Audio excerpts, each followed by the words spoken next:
La situación que vivimos en nuestros territorios es de conflicto, presencia del conflicto armado, pero también hay presencia de gobierno mediante el desarrollo de megaproyectos que atentan contra la integridad física, cultural y territorial, y eso nos ha debilitado nuestra existencia, nuestra autonomía.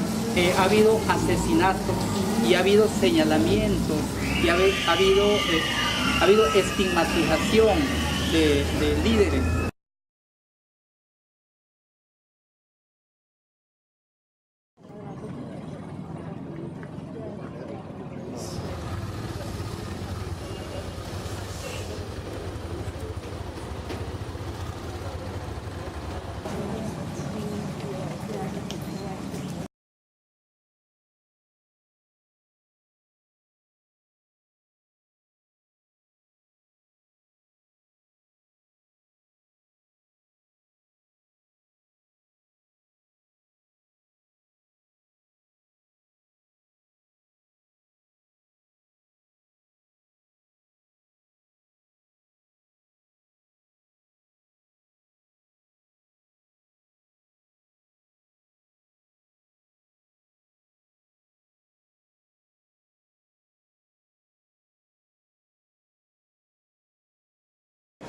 Today we heard from trade unionists, community activists, land rights campaigners, their testimonies about how they have been persecuted, how colleagues have been assassinated, how their land rights have been removed, people have been displaced, disappeared, are still trying to support loved ones in prison, and still struggling for very basic human rights and respect in a country where trade unionists and community activists are routinely smeared as terrorists. We then went to see the mayor after a march where people had come from all over the region showing incredible courage to join that march with their mouths bandaged to symbolise how they were being silenced. The meeting with the mayor's assistant for me was a big disappointment because it was something that we hear too often in Colombia, which is people in authority simply denying what we know to be true and what we now have reams of evidence to prove, and what we had heard only an hour or so before. So either all of those people are lying or the state is lying. And I think as trade unionists we know which side we're on. Well, the testimonies were quite harrowing. It just shows the human rights that the people of Colombia, particularly trade unions and community leaders, are suffering. I was privileged to walk on the march with them.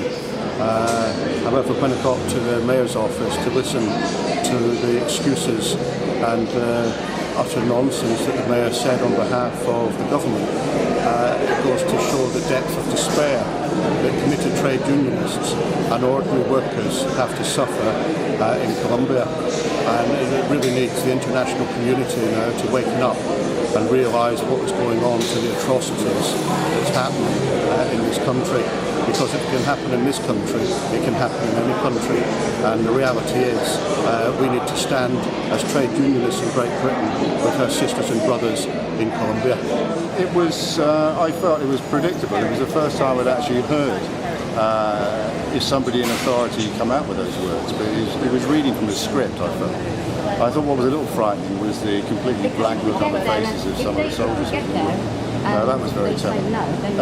But it was, it was the first time we'd actually heard the problems that these people are up against.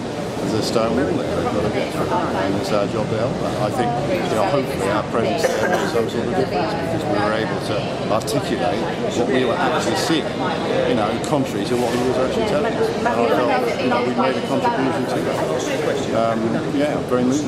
So we had testimonies from community leaders, trade unions, human rights activists, and they talked about the conditions they had to work in, the fear which they worked in. They talked about friends that had been had attempts on their lives, friends that have been killed, friends that have been put in prison without trial, with no charges ever brought against them. It's really shocking the human rights abuses that go on with impunity, because no one ever seems to be brought to justice for these crimes. When we spoke to the mayor later on, we asked him what he was doing in relation to ensuring political prisoners are released, and he said that there were no political prisoners. That just simply isn't the reality of the things that we've heard whilst we've been in Colombia, and also things that we've heard back in England about political prisoners over here. So it seems that the state administration just isn't facing up to the reality of the situation and are allowing these abuses to continue.